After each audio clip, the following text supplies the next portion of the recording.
학원이 오늘도 좀 조용하다 했더니 저 빼고 또 다 쉬나 보네요. 그쵸, 엄청 조용하죠. 좀 차이 있지 않나요? 뭐 조용한 게 좋죠. 이 학원을 쉬는 날을 좀 많이 주는 것 같지 않나요? 노예 달래기 좀 그만두지 말라고. 네, 그럼 다음 문제들은 세무 1급 문제인데, 세무 1급 거는 여러분이랑 직접적인 상관은 없고요. 그냥 내가 환율을 뽑이고 싶다 그러면 그냥 날 잡고 풀어보시면 되고, 근데 뭐 지금 뭐 급하게 할 필요는 없습니다. 네, 풀어보면 완벽한 이해가 되실 겁니다. 그러니까 좀 환율이 진짜, 그러니까 뭐랄까, 다음에 환율 문제를 보면은 그냥 풀 수 있어요. 근데 이것만 해놓고 넘어가면은 다시 조금 생각하는 과정을 결국 거치게 될 겁니다.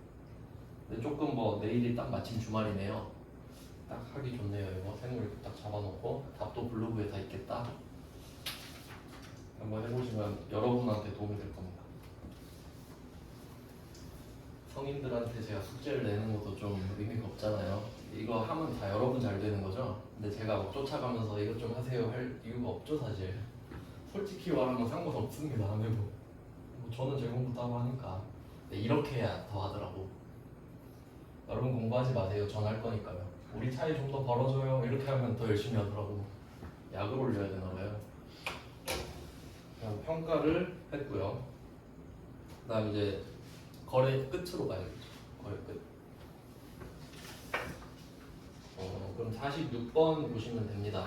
세무 1급은 말 그대로 참고용으로 넣은 거기 때문에. 자, 이제 46번부터 몇 번까지인지 볼까요? 46부터 51까지죠. 46부터 51까지 보시면 공통점이 있죠? 12월 31일이 아니다 는 공통점이 보여야 돼요. 그리고 다 막 달러 표시 있고 막 그러잖아요. 그럼 이건 거래가 끝난 겁니다. 거래가 시작할 수도 있죠. 그러니까 12월 31일이 아니면 거래가 시작되거나 거래가 끝나는 거죠. 맞죠? 반드시 그렇게 되겠죠? 평가는 아니니까요. 그러면 이게 시작인지 끝인지 알아야 되잖아요. 그러면 좀 키워드를 찾아볼게요. 46번은 입금하였다. 입금을 뭐 쟤가 했든 내가 했든 거래 끝났다는 소리죠. 그러니까 결제하면 거래 끝나는 겁니다. 근데 뭐 나머지도 다 비슷하지 않겠나요? 뭐 입금했다 뭐 그런 식으로 나오겠죠. 그러면 46번 문제를 한번 보겠습니다. 자, 그러면 지금 우리가 한 게 거래 시작과 평가를 했단 말이죠. 거래 시작은 잘 안 내요. 이유까지 확인했고요. 그 다음에 평가 문제를 지금 2개 풀어봤는데 오늘의 환율을 알려주죠. 그리고 그 환율은 아무 말 없어도 가짜 환율입니다. 평가는 원래 가짜 환율이니까, 그러니까 뭐 별로 말 안 해주고요. 그래서 그걸 이용해서 낼 수도 있지 않나라고 생각은 합니다. 평가 때 환율 2개 줘버리는 거지. 그럼 진짜 다 틀립니다. 근데 여러분 풀 수 있어요. 이제 아니까. 그 다음은 46번은 9월 20일인데 거래 끝이잖아요. 그러면 거래 시작은 1번, 평가는 1번, 2번이죠. 반드시. 근데 거래 끝은 반드시 1, 2, 3입니까? 1, 3도 있고, 자, 중요한 거는 1, 3도 있고 2, 3도 있어요. 그럼 1, 2, 3이라고 말을 안 하는 이유는 평가를 하면 이 금액으로 잔고 금액이 바뀌잖아요. 그럼 굳이 1, 2, 3이라고 말할 필요 없죠. 2, 3이라고만 하면 되죠. 그러니까 거래 끝은 1, 3 아니면 2, 3 이것까지 이해해야 되니까, 그럼 난이도는 거래 끝이 제일 높죠. 맞나요? 그러니까 문제가 더 많잖아요. 그럼 한번 볼게요. 46번. 자, 선적일자 9월 10일 이렇게 돼 있는데, 그 선적이 배에다가 쌓는 걸 말해요. 쌓을 적자니까 누적할 때. 그럼 배에다 쌓는다는 소리는 그 뉴스 보면은 막 그 큰 컨테이너 선에 막 그 쌓는 거 있죠, 컨테이너. 그게 선적이거든요. 그러면 그 날을 물건을 판 걸로 봐요. 뭐 회계상으로도 그렇고 부가가치세법상으로도 그렇습니다. 그러니까 선적일이 그 앞에 거래 시작인 거예요. 알겠죠? 선적일에 거래가 시작이 되는 겁니다. 9월 10일에 거래가 시작된 거지. 그럼 우리는 이거 안 봐도 알 수 있습니다. 그때 환율은 가짜 환율을 썼을 거라는 거야. 맞죠? 외상매출금이니까. 그러면 이걸 오늘 9월 20일이죠. 10일 만에 돈 받은 거거든요. 자, 원화로 환전하여 보통 예금에 입금하였다 이렇게 되죠. 환전이 나왔죠. 그럼 밑에 보시면 9월 10일 환율이랑 9월 20일 환율 있죠. 그래서 뭐 여기서는 사실 필요 없는 지식이긴 하지만 문제를 풀 때는 필요 없는 지식이긴 하지만 9월 10일 환율은 가짜 환율이죠. 기준 환율. 9월 20일 환율은 진짜 환율이죠. 환전해서 보통 예금에 넣었으니까. 이해되시죠?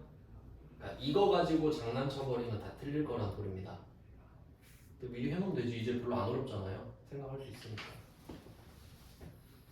네, 그러면 얘는 1, 3이죠. 평가가 없죠, 중간에. 9월 10일, 9월 20일 사이에는 12월 31일이 없잖아요. 그럼 얘는 1, 3이에요. 맞죠? 그럼 1, 3 이렇게 써놔요. 숫자 뭐 번호 위에 46번 밑에라든지. 그러니까 이런 포인트들이 중요한 거예요.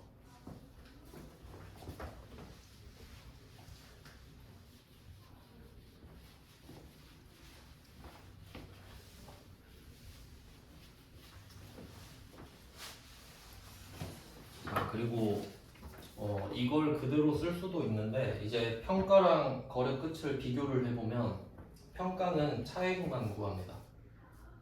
올라가는 금액이나 떨어지는 금액만 구하면 됩니다. 평가는. 근데 거래 끝은 처분이랑 똑같거든요. 단기매매증권 처분. 그러면 내가 갖고 있는 거의 장부 금액이 얼마고 내가 지금 받는 금액이 얼마인지 두 개가 다 나와요. 맞죠? 그러니까 내 장부 금액과 오늘 주는 돈 또는 받는 돈이 같이 나온다는 소리예요. 그러니까 평가는 차액만 구하면 되잖아요. 근데 거래 끝은 총액을 구해야 된다는 소리지. 다 적어야 된다는 소리지.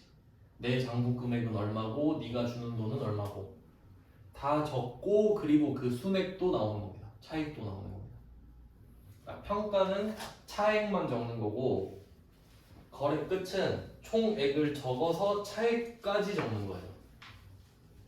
그러니까 좀 쉽게 정리를 하면 평가는 계정 과목이 두 개 나와요. 차변, 대변 하나씩. 맞죠? 그냥 차익만 구하면 되니까. 근데 거래가 끝나는 건 세 개 나올 거예요. 단기매매증권 생각해봐요. 단기매매증권을 3천짜리를 4천에 팔았다. 그러면 대변에 단기매매증권 3천, 차변에 보통예금 4천, 뭐 수수료 3만원 빼고 그 다음에 처분 이익 3개 나오죠. 반드시 3개 나오죠. 똑같이 팔 확률은 없으니까. 그러니까 평가는 2개, 처분은 3개. 그렇게 되지 결과적으로. 네, 그럼 한번 적어볼게요. 바로 답을 적겠습니다. 외상매출금이 3만 달러 1,200원. 그러니까 거래가 끝나는 건요. 요걸 굳이 할 필요가 없어요. 바로 문제에다가 전개를 하면 되기 때문에. 그러니까 얘는 요거를 적을 필요가 없으니까 답에다가 평가 때는. 그러니까 내가 몰래 알아가지고 그것만 적는 거였거든요. 근데 거래 끝은 그냥 여기다 다 적어야 돼 어차피. 굳이 여기다 또 하고 또 할 필요가 없다는 거지. 그러면 이때 외상매출금 3만 달러 곱하기 1,200원이 장부금액이죠. 그러면 이 외상매출금이 줄어드는 겁니다. 장부에서 빼는 거예요. 돈을 오늘 받는 날이니까. 그래서 외상매출금 3만 곱하기 1,200.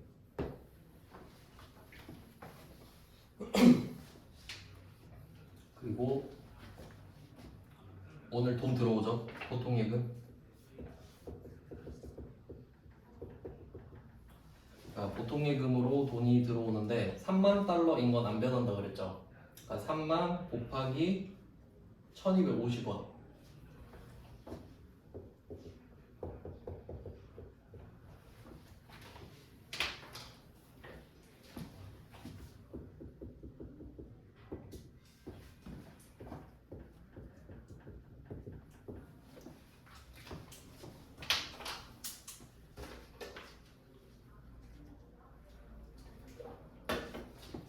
그 보시면은 얘는 총액 다 적었죠. 그러니까 이 3번 박스를 그냥 다 적잖아요. 그러니까 굳이 이걸 왜 해? 여기다 적는 게 더 낫지 그냥. 네, 평가는 요걸 안 해도 되니까 살짝 해서 결과만 뽑아 쓰는 거고요.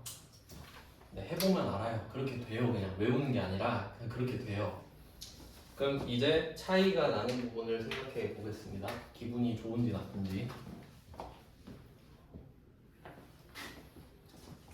자, 1,200원짜리를 1,250원에 팔았어요. 기분이 좋겠죠? 얼마나 좋은지는 자, 여기 왼쪽 오른쪽 이 두 개가 같아야 되잖아요. 왼쪽 오른쪽이 같아야죠. 50원이 부족하죠. 여기가 여기 50원 와야겠네. 그래야 1,250원 되니까요. 그리고 똑같이 3만이죠.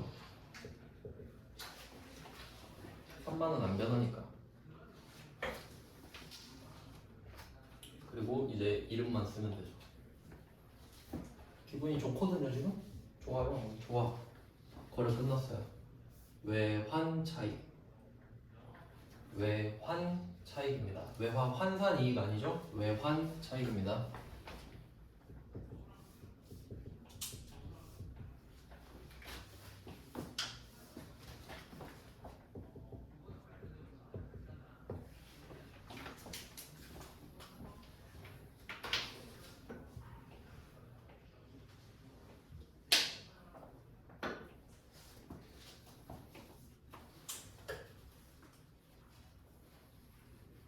이렇게 푸는 겁니다. 총액, 차액. 네, 평가는 밑에 차액만 적죠. 그러니까 두 개지. 근데 얘는 세 개겠지. 총액을 두 개 깔아줘야 되니까. 그럼 저절로 차액이 나오죠. 그러니까 평가는 차액만 구하는 거고 처분은 그러니까 거래 끝은 평가도 구하는 거예요. 아니 차액도 구하는 거예요. 맞죠? 이게 단기 매매 증권이랑 똑같다고요. 네, 그래서 46번은 1번, 3번 이렇게 풀었고요. 그래서 1번, 3번 거래 시작, 거래 끝. 네, 이게 가장 무난한 난이도입니다. 46번은 사실 잘 안 틀릴 거예요. 쉬우니까. 딱 봐도 그냥 제일 쉬운 문제 넣어놨거든요. 그 다음에 47번 볼게요. 난이도가 조금 올라갑니다. 선적 일자. 뭐 여기서 선적지 인도 조건 이런 건 필요 없습니다. 지금은. 모르는 말은 그냥 생략하고 보면 된다 그랬죠. 그게 실력이에요. 그 다음 선적일자 9월 23일, 도착일자 9월 28일, 오늘이 10월 7일이죠. 날짜 3개 줬죠. 그럼 우리한테 필요한 날만 뽑아서 쓰면 되거든요. 근데 우리가 46번 문제를 보면서 깨달은 게 있죠. 선적일자 환율은 쓴다. 거래 시작이니까. 그럼 이것도 선적일자 써야겠죠. 9월 23일 환율 쓰겠죠? 자, 그리고 도착일자가 나왔네요.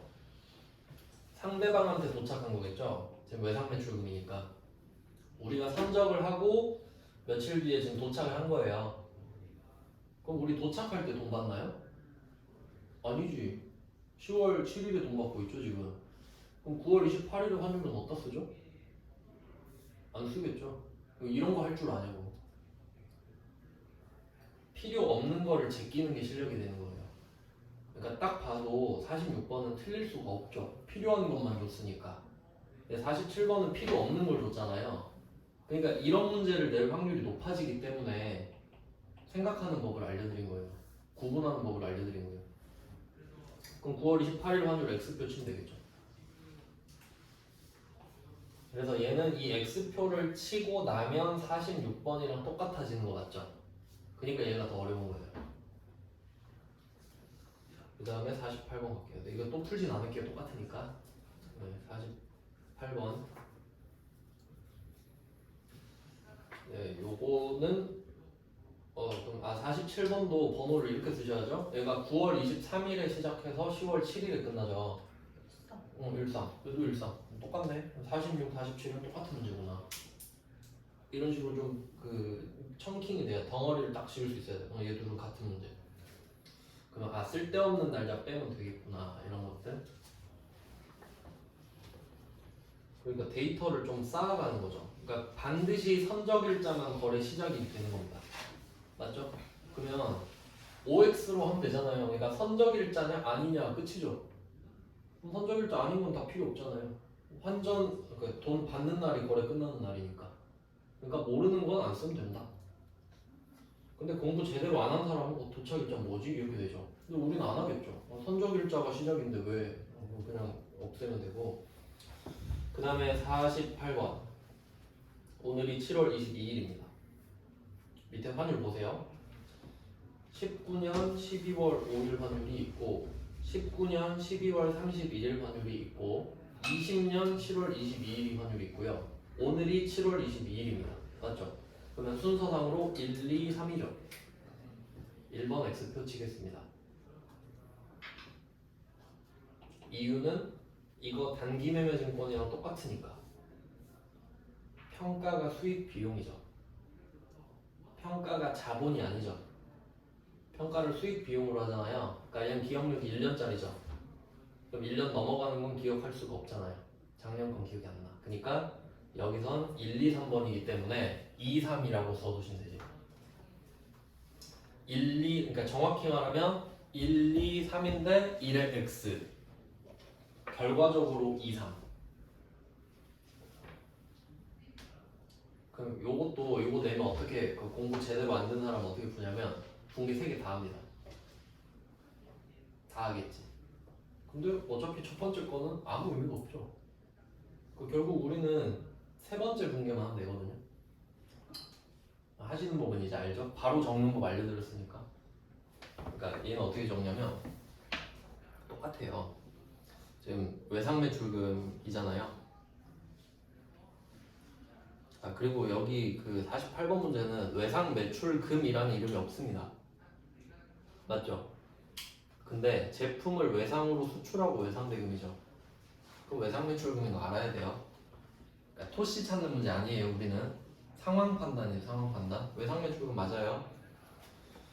그러면 얘는 우리가 12월 31일 거랑 7월 22일 것만 보면 되잖아요. 그럼 얘는 자리가 똑같죠. 지금 외상 매출금 대변에 쓰고 차변에 보통 예금인 건 안 바뀌잖아요. 근데 금액만 달라지지 외상 매출금은 1150원을 쓰겠죠. 그렇게 적혀 있으니까. 근데 받는 돈은 1050원이죠.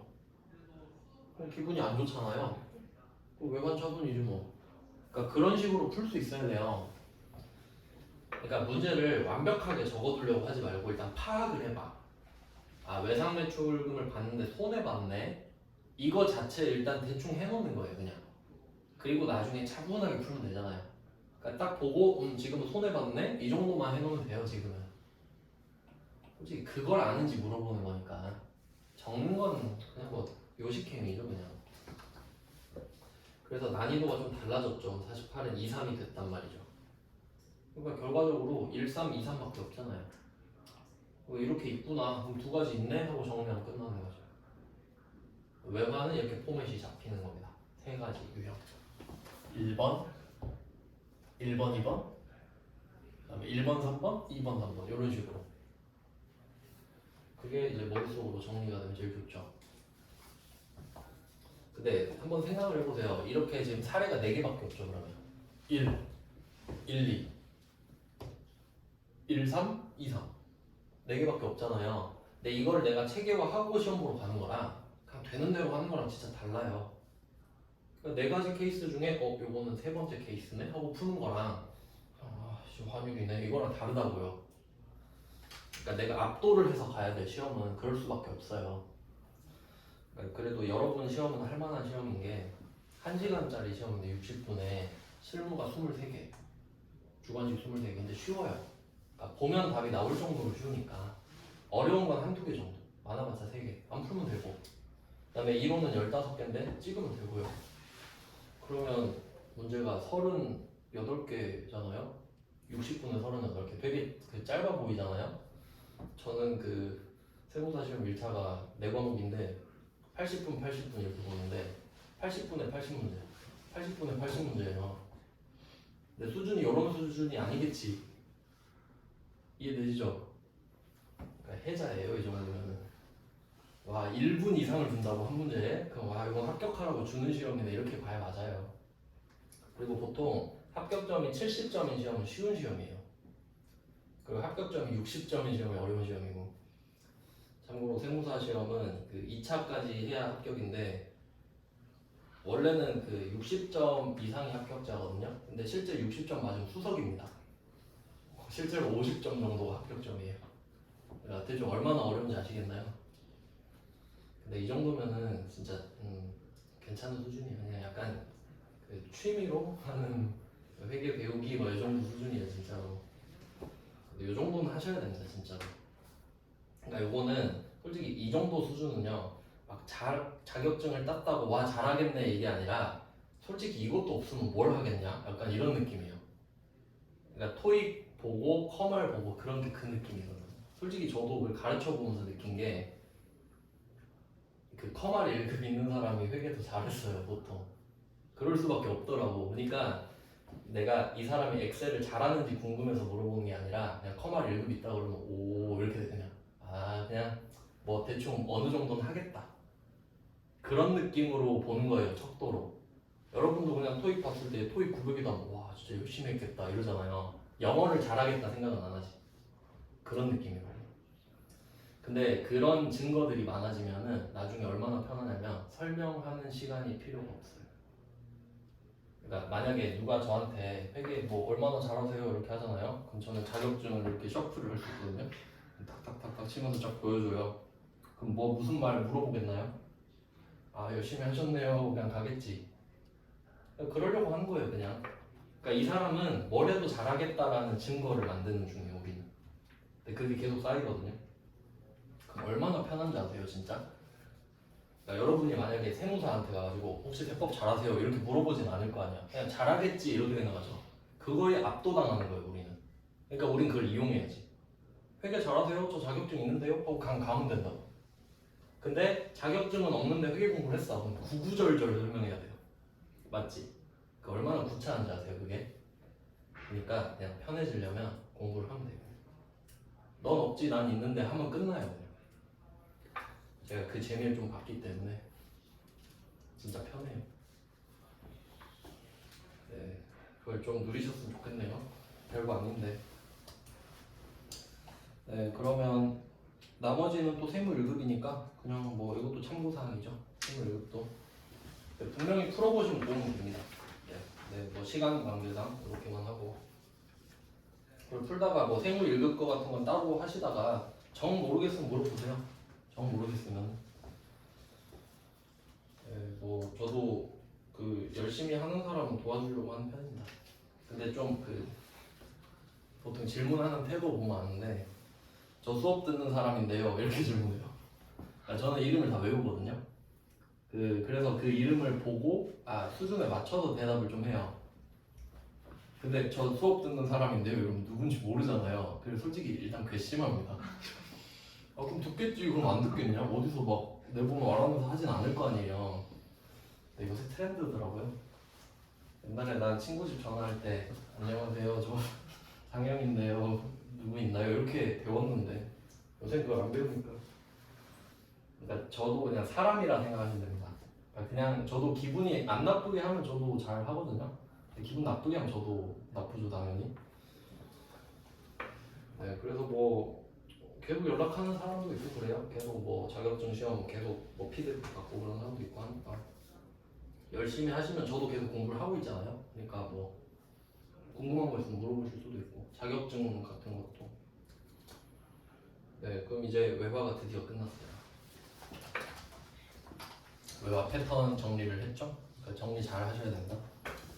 그러니까 답을 푸는 거 자체는 그렇게 중요한 건 아니고 그래서 뭐 아까 말씀드린 대로 1번, 2번, 1번, 3번, 2번, 3번이 있구나 이런 식으로 정리를 해놓는 게 중요하다는 거지.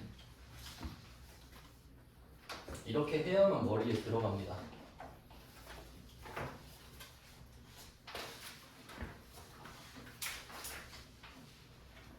그 다음 드디어 이제 채권이 끝났군요. 채권이 끝났는데 끝난 기념으로 다시 정리를 합니다. 제가 그랬죠? 주제가 하나가 끝날 때마다 목차를 다시 봐라. 실제로 저도 하고 있어요. 지금 제가 목차 복사해놨거든요. 이거 책. 근데 제가 손으로 쓰기에는 너무 힘들기 때문에 손으로 쓰면 시간 낭비죠. 그래서 저는 이거 옆에 놔두고 봐요. 하고 아 이거 여기 있었지, 이거 여기 있었지. 계속 그 동기화 해야 돼요. 안 그러면 의미가 없어집니다. 진짜 중요한 작업이에요. 그 제가 좀 생각을 진짜 많이 하는데 원래 별말 안 하는데 마지막 수업이라서 좀 그런 말을 많이 하는데요. 그 진짜 생각을 많이 해요. 그 뭐 밀가루 반죽 보면서도 생각을 했는데 그 밀가루 반죽 아시죠? 반죽 하면은 덩치가 큰 애가 뭉쳐 있잖아요. 그리고 그 작은 애들은 옆에 흩어져 있죠. 그럼 걔네들 버리죠. 전 그거 보고 시간이라고 생각했거든요. 그러니까 시간도 내가 목적을 밀도 있게 해가지고 만약에 회계 1급을 따야겠다라고 목표를 하고 시간을 쓰면은 그게 막 100시간, 200시간이면 뭉쳐져요. 자격증을 딸 수 있는 시간이 돼요. 근데 하루에 1시간, 30분 뭐 이런 식으로 공부하면은 그 겉에 있는 밀가루 같아 보이는 거야, 난 그게. 근데 대부분은 그렇게 밀가루를 낭비하고 있는 것 같다는 생각이 들었어요. 그러니까 뭉칠 수 있는 사람은 그걸 한 톨도 남김없이 다 쓸 수 있거든요. 시간을 모아가지고. 근데 대부분은 버리죠. 그럼 난 좋지 뭐. 난 안 버릴 거니까. 여러분도 그런 생각을 하면서 살았으면 좋겠어요. 그러니까 사람들이 진짜 열심히 안 살거든요. 솔직히 말하면은. 그러니까 어떤 직업도 엄청 열심히 하는 사람 잘 없어요. 조금만 열심히 하면 도드라지거든요. 그럼 되게 편해지는데 진짜.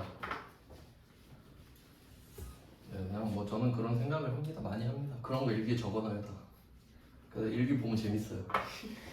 진짜 재밌어요. 생각을 적어놓기 때문에. 그럼 지금 우리가 유동자산을 먼저 했고 당좌자산, 재고자산.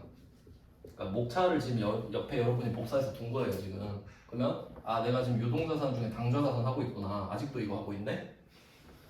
이거 보고 현금 하고 단기매매증권.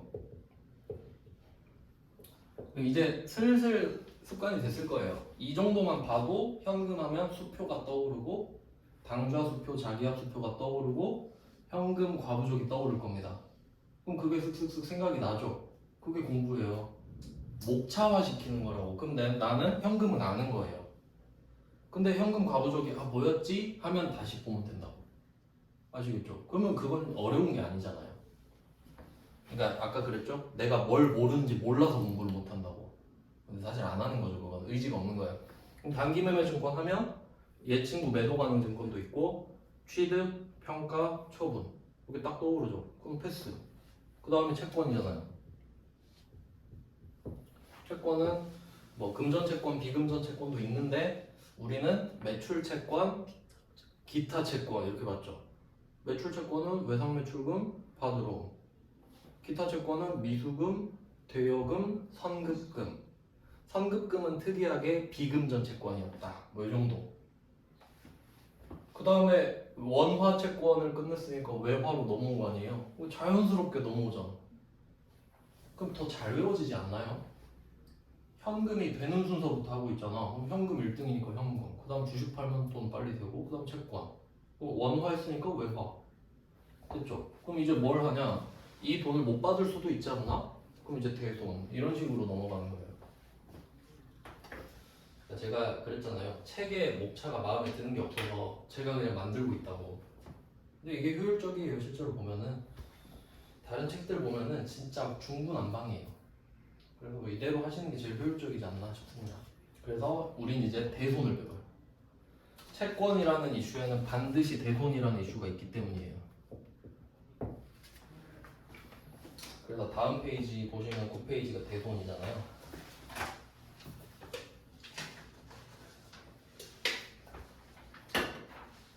이해되시죠?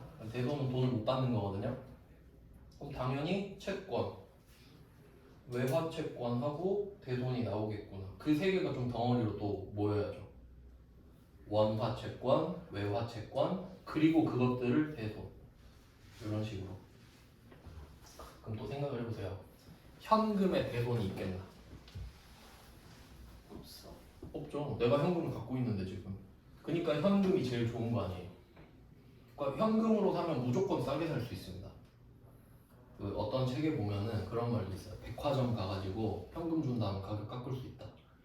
본사 전화해서 계좌이체 해줄게 깎아주세요 하면 해줍니다. 여러분 같으면 안 해줄 것 같아요? 그러니까 현금이 그만큼 힘이 세다는 거예요. 그렇겠잖아요. 왜냐면 부도가 안 나니까 현금은. 근데 현금 비슷한 수표 있죠. 걔는 부도 위험 있잖아요. 그러니까 엄밀히 따지면 수표보다 현금이 더 위죠. 수표는 현금 아래고 그런 느낌이잖아요. 그 다음에 주식도 뭐 대손 있나요? 없죠. 그 키움닷컴이 알아서 해주겠지. 영웅 매수가 알아서 하잖아요. 그러니까 대손 없지. 그러니까 채권에 와서 대손이 있는 거죠. 야, 너 100만 원 갚아? 근데 안 갚고 간 거예요. 그럼 대손 일어났죠. 채권이니까. 대손을 배웁시다. 채권이 전제가 되는 거예요. 그럼 우리는 앞에서 채권에 매출 채권이랑 기타 채권이 있다고 배웠잖아요. 그러니까 그거랑 또 연결하면 되지. 오늘은 뭐 시간이 없으니까 이론만 정리를 하고 다음 시간에 문제를 풀게요.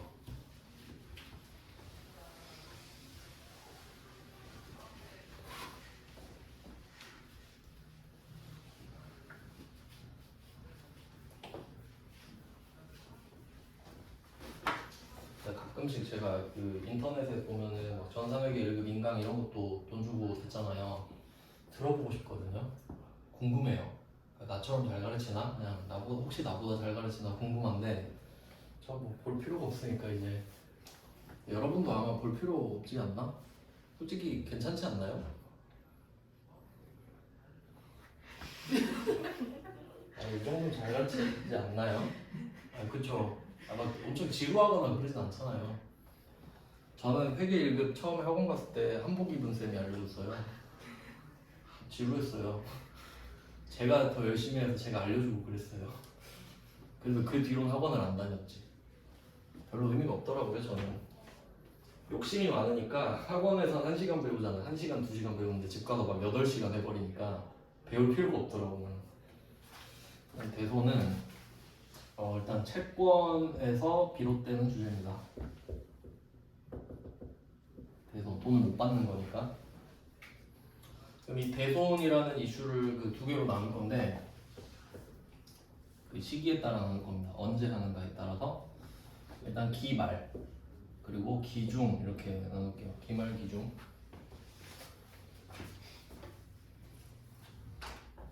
기말과 기중. 항상 회계는 기말이 중요하기 때문에 기말이냐 아니냐가 기본 패턴이에요. 그러면 기말엔 거의 대부분의 것들을 하거든요. 그럼 여기서는 어떻게 하냐면 돈을 못 받는 이야기를 하잖아요. 그러면 12월 31일이 되면은 내년에 얼마나 못 받을지를 추정해놔요. 지금 우리가 외상을 한 1억 줬으니까 그래도 한 2, 300은 못 받지 않겠니? 이런 느낌으로 추정을 해요. 그럼 기말에 해야겠죠. 내년 거니까. 그래서 기말에는 대손 추정이라는 작업을 합니다. 대손 추정.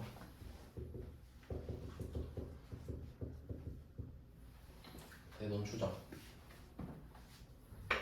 그리고 이 추정이라는 단어 이것도 좀 생각을 해봐야 되는데 회계는 장부에 기록하는 거잖아요. 원칙이 측정입니다. 측정. 그러니까 키 재고, 몸무게 재고 그걸 적어야 되죠. 그러니까 내가 100만 원을 받기로 했다. 측정이죠. 측정. 근데 100만 원을 받을 것 같은데 이런 걸 적으면 좀 그렇지 않나요? 그러니까 원래는 측정한 것만 적어야 돼요. 근데 여기 추정 써있죠. 그럼 얘는 예외인 거예요. 추정을 인정해주면 안 되잖아요. 그럼 나 내년에 돈 많이 벌 것 같은데? 그런 걸 적으면 안 되잖아요.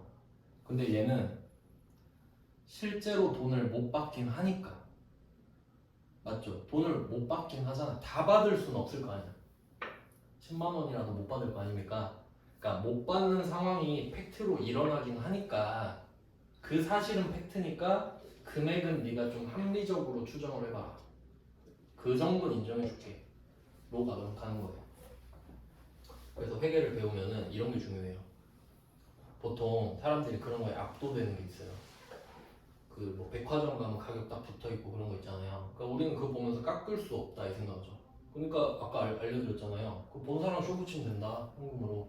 그러니까 그게 정상적인 절차는 아니지만 가능은 할 거란 겁니다. 맞죠? 그리고 우리가 회계 장부 이런 거 말하면 재무제표 하면은 와 재무제표 이거 진짜겠지 이렇게 생각하죠. 그런 거를 알아야 되는 거 이것 때문에. 그러니까 장부가 100% 정확한 게 아니란 걸 알려고 배우는 거라고요. 그러니까 장부를 보면서 아 이거 대손 쪽은 추정도 들어가니까 이건 좀 유심히 봐야겠다.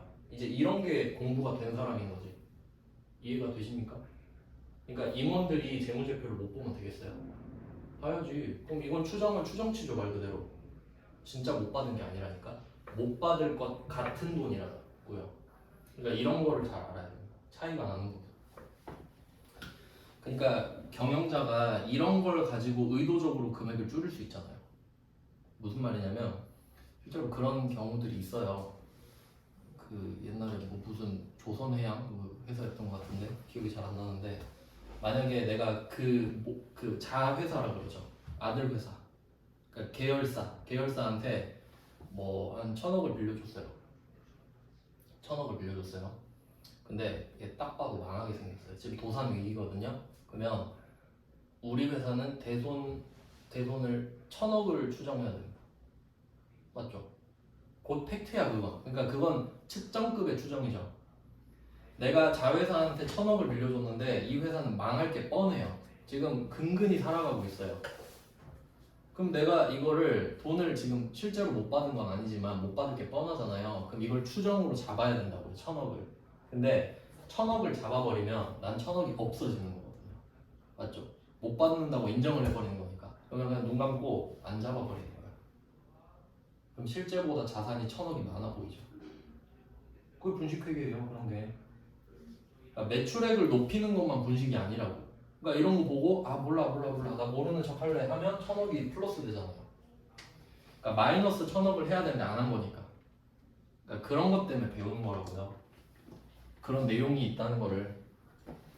그래서 이 대손 추정을 해서 이 대손 추정은 뭐 하는 거냐면 대손 상각비라는 비용이 있는데 요걸 가지고 대손 충당금을 만들어내는 작업입니다.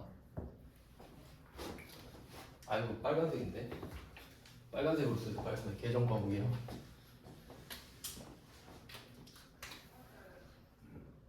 대손 상각비는 비용이고 대손 충당금은 자산의 마이너스예요.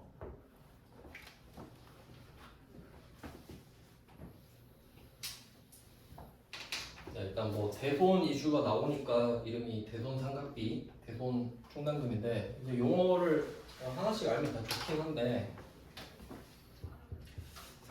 상각은 이제 회계에서만 나온다고 보시면 되는데 다른 데서도 쓰는지 모르겠습니다만은 그 감가상각비 뭐 이런 말도 쓰거든요 실제로. 근데 상각이라는 거는 회계상에서 비용화를 말해요. 비용화. 그러니까 시작이 뭐였든 간에 난 비용으로 만든다라는 뜻이거든요. 그러니까 상각은 비용화의 뜻으로 참고로 알고 계시고 그 뒤에서 감가상각비라는 용어가 또 나오기 때문에 그럼 상각이 비용화라는 걸 알고 있으면 결과적으로 비용이 되는구나를 알 수 있으니까 좀 더 편하죠 공부할 때. 그러니까 비용이잖아요. 비용. 그러니까 예를 들면 내가 1억 원어치 채권이 있는데 100만 원 못 받을 것 같다. 100만 원을 못 받을 것 같다라고 생각한 거죠. 그럼 이건 못 받은 게 아니거든요. 맞죠? 근데 그냥 오늘 못 받은 셈 쳐버린 거야. 그럼 그게 곧 자산의 감소죠. 자산 100만 원을 오늘 줄여버리는 거예요. 그러니까 회계가 보수적인 성격을 띠고 있거든요. 그러니까 돈을 못 받을 것 같으면 못 받았다고 해요. 그러니까 돈이 나갈 것 같으면 지금 나갔다 해버려요. 그러니까 예를 들면 휴대폰 요금 같은 게 저는 21일인가 나가는데 미리 알려주죠. 너 이번 달에 얼마 낸다? 알려주죠. 그럼 그 돈을 미리 다른 통장에 입금을 딱 시켜놓는 그런 사람이 회계를 잘하는 거예요. 그러니까 나갈 거는 지금 나갔다고 쳐버린 거야. 왜냐면 그걸 안 빼놓으면 써버리잖아. 근데 그 돈이 딱 나갈 수 있게 그런 느낌인 거지. 어차피 나갈 거 미리 나갔다 하자. 그리고 돈이 들어올 것 같잖아요. 들어올 것 같은 건 안 적어요. 들어와야 적습니다. 그게 보수적인 거예요. 나갈 것 같은 건 나갔다고 해놔. 그럼 안 나가면 기분 좋으니까. 들어올 것 같은 거는 안 적어요. 왜냐면 들어올 것 같은데 안 들어오면 기분 안 좋으니까. 뭐 그런 성격을 띠고 있거든요. 그래 그 중에 이게 하는 거지. 100만 원 못 받을 것 같아요. 그럼 그냥 비용 잡아요 바로. 왜냐면 자산이 떨어졌다 치니까. 그게 100원 충당금. 그 자산 대신에 100만 원을 충당금으로 잡아놓으면은 그만큼 100만 원을 못 받는다고 생각을 하는 거예요. 자산의 감소 성격이죠. 그 다음에 충당이라는 말이 있는데 충당의 사전적인 의미는 채워놓는다는 거죠. 채워놓는 거. 근데 왜 채워놓느냐라고 하면은 이게 그 부채 개념이랑도 좀 비슷한데 자산 감소는 부채 증가랑 비슷합니다. 방향이 똑같진 않은데 그럼 만약에 내가 철수한테 100만 원을 빌려줬어요. 철수한테 100만 원 빌려줬어요. 아, 내가 빌렸어. 철수한테 100만 원을 빌렸습니다. 근데 철수가 이렇게 말을 한 거예요. 내가 3월 중에 너한테 연락을 한번 할게. 그때 입금해줘. 이런 경우가 있어요. 두 번째, 내가 3월 말일에 돈 줘. 두 개 경우 다르죠? 그럼 여러분은 어떤 게 더 좋나요? 여러분 돈 빌렸을 때, 갚을 때 내가 3월 중에 아무 때나 한번 연락할 테니까 그때 갚아. 이거랑 말일에 갚아. 이거랑. 머리를 갚는 게 좋지 않나? 날짜를 떠나서 예측이 가능하잖아요. 우린 예측 불가능한 걸 무서워해요. 예측 불가능함에서 스트레스를 얻는 거예요. 맞죠? 상사가 뭘 할지 모르니까 제가 싫은 거 아니에요? 그렇잖아요. 그러면 내가 만약에 철수한테 말일날 갚아야 되면은 이거는 충당을 안 해놔도 돼요.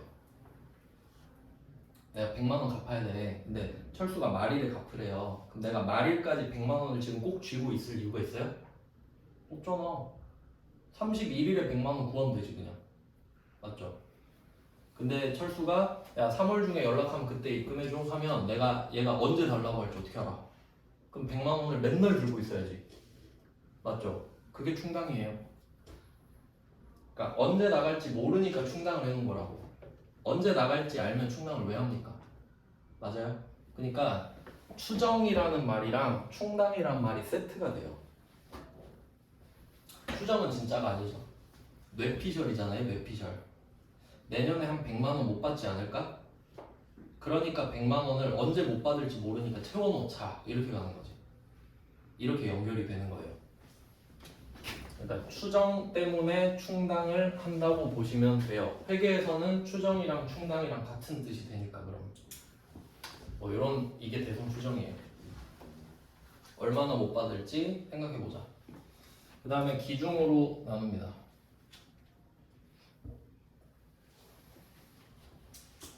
자, 기중은 이제 이 추정해 놓은 거 있죠. 이걸 가지고 대손 처리를 해요. 대손 처리. 자, 처리를 한다는 거는 돈을 진짜로 못 받게 된 겁니다. 그렇겠죠? 그러면 여기서 특징은 뭐냐면 대손 추정할 때 내가 채권이 1억이 있어요. 근데 그 중에 100만 원을 못 받을 거라고 생각을 했어요. 그러면 그 추정할 때는 대상이 떠오를까요?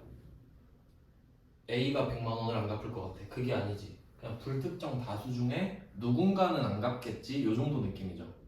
그러니까 여기선 지칭을 하지 않아요. 충당금은 그냥 불특정 다수 대상이야. 그냥 누군가는 100만 원 안 갚겠지? 요거예요. 근데 대손 처리는 누군가가 돈을 안 갚은 거예요. 알겠죠?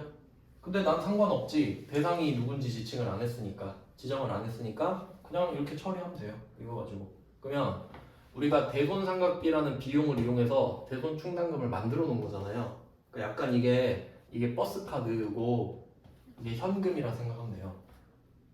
현금을 써서 버스 카드 충전해 놓은 거예요. 비용을 태워서 자산 마이너스로 바꿔 놓은 거라고요. 그러니까 미리 울어놓은 거예요. 100만 원 못 받았다고 미리 울어놨어요. 그러니까 진짜 100만 원 받았을 땐 안 울어요. 약간 그런 느낌의 시기를 땡기는 느낌이에요 이게. 그럼 대손 처리가 돈을 못 받는 거거든요. 그러면 내가 이 대손 충당금을 갖다 쓰는 겁니다. 버스 카드 충전을 했으니까 버스를 타는 거라고 이제. 그럼 이 충당금을 꺼내서 쓰겠죠. 그러려고 충당해놨으니까. 그래서 이 대손 처리는 대손 충당금을 갖다 쓰는 겁니다.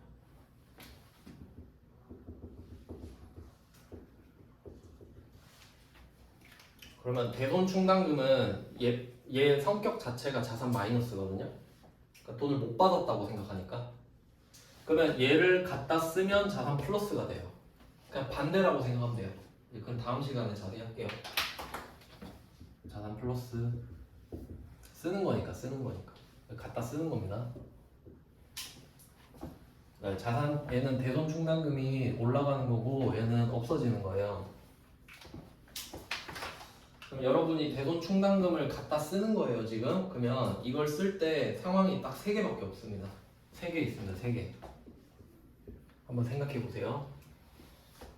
첫 번째, 내가 버스를 타는데 버스 카드 잔액이 충분하다. 보통 이 상태죠. 충분해야 타죠. 충당금이 충분해요.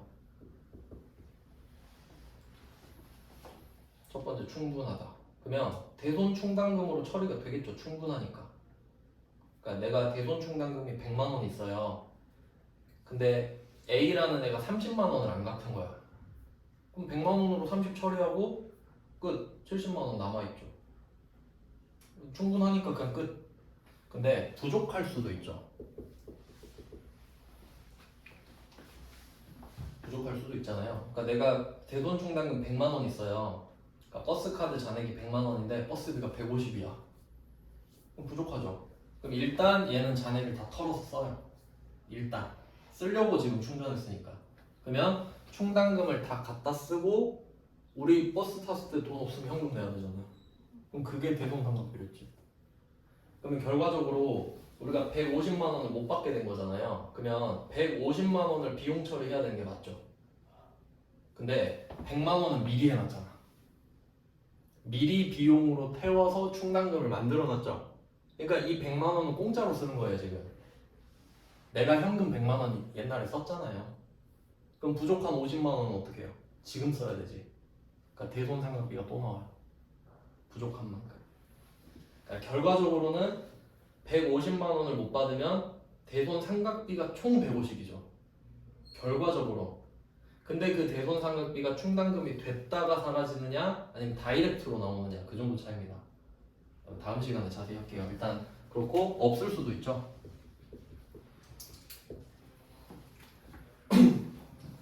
그러면 대손 충당금이 한 개도 없다. 그럼 100% 대손 삼각비로 가야겠죠. 잔액이 한 개도 없으니까. 그러니까 요건 데미지가 큰 거예요. 그러니까 이게 무슨 뜻이냐면 우리가 충당금이 100만 원 있잖아요. 그럼 100만 원만큼의 그 머릿속에 멘탈이 생긴 거야. 그러니까 100만 원까지 못 받아도 괜찮은 거예요. 그러니까 첫 번째 케이스가 30이었잖아요. 30 못 받았으면 그래 알았어 이런 느낌이에요. 안 슬퍼. 나 100 정도는 예상했는데 별로 안 되네 이런 느낌이고 100을 충당했는데 150을 못 받잖아요. 그럼 100은 안 슬퍼. 50은 슬퍼. 이렇게 되겠죠. 생각 못했으니까 50은 그럼 50만큼 멘탈이 깨지는 거예요. 생각지도 못한 비용이 생긴 거니까 이게 보수적이라는 거예요. 어느 정도 그 돈을 못 받겠지 이렇게 생각해 놓는 것 자체가. 그럼 없으면 돈이 충당금이 하나도 없는데 100만 원 못 받았어요. 그럼 100만 원 자체가 다 데미지로 들어오죠. 그럼 100만 원어치 멘탈 확 깨져 버리는 거죠. 그런 내용이에요. 그러니까 멘탈 관리에 도움이 되는 거예요 이게. 근데 또 그렇게 하면 충당금을 막 많이 잡으면 되지 않나 생각하죠? 근데 충당금은 자산의 감소죠. 그럼 미리 많이 잡아버리면 남들이 우리 거진 줄 알아요. 그렇잖아요. 그러니까 적당히 잡는 게 포인트지. 적당히. 그럼 적당히가 뭐냐? 알아서 해야죠 그건. 그러니까 이게 주관적이라는 거예요.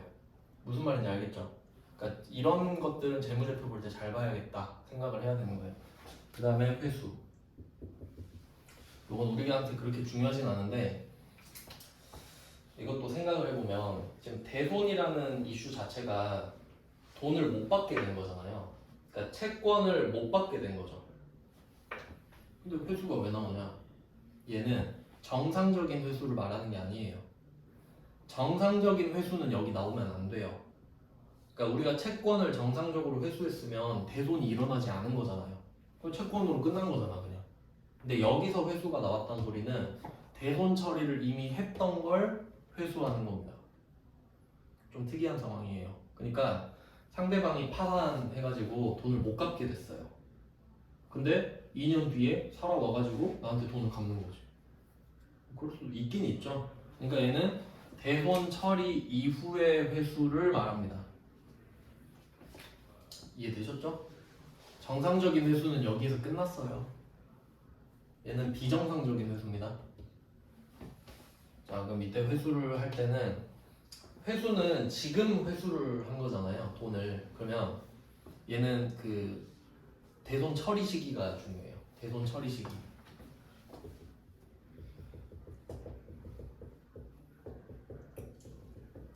대손 처리를 언제 했었느냐? 요건데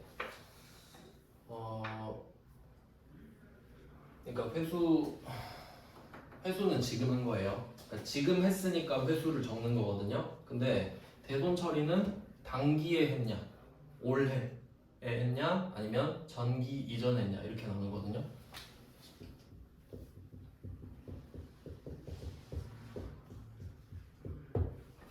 일단 틀은 이렇습니다. 빨리 정리만 해놓고 다음 시간에 설명할게요. 자, 일단 이게 첫 번째 큰 아이디어고요. 요거 이유는 제가 다음 시간에 설명해 드릴게요. 두 개로 나누는 이유. 별로 그렇게 중요하진 않아서. 이게 일단 대손의 틀. 기말, 기준.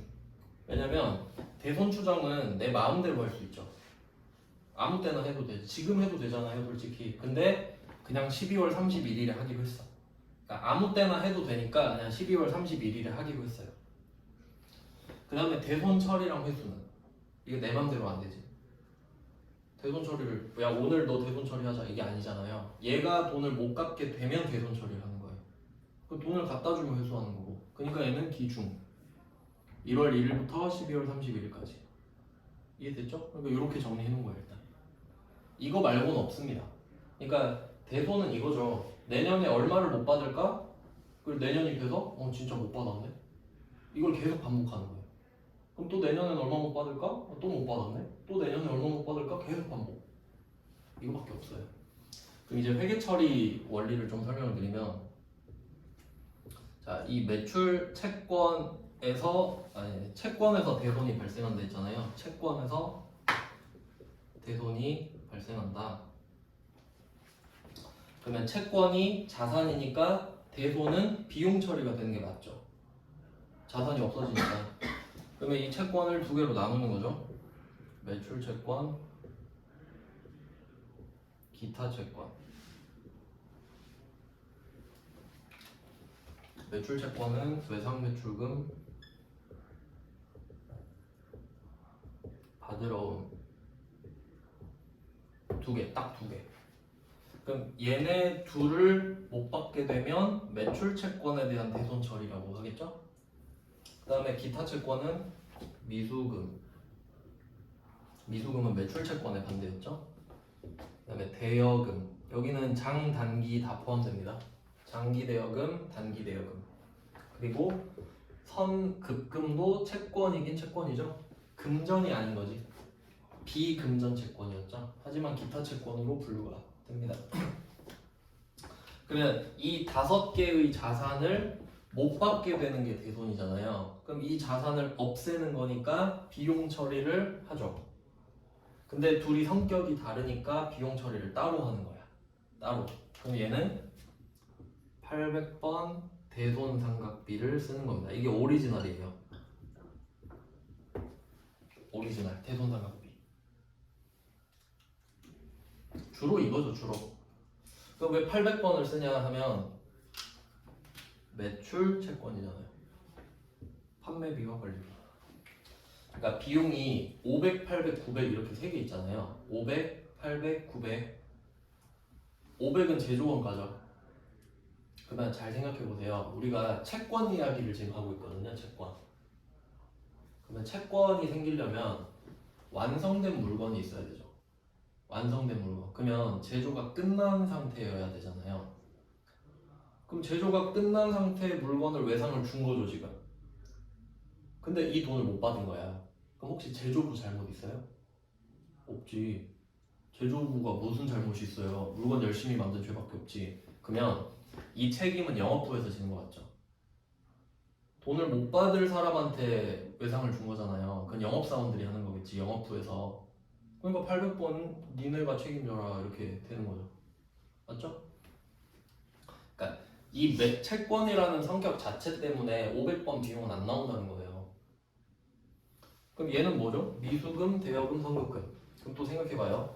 영업사원들은 물건을 팔죠. 여기 멘토들은 우리 교육 그 상품을 파는 것처럼. 그러면 혹시 영업사원이 돈 빌려주나요? 혹시 멘토가 돈 빌려준다든가요? 그럴 리 없죠.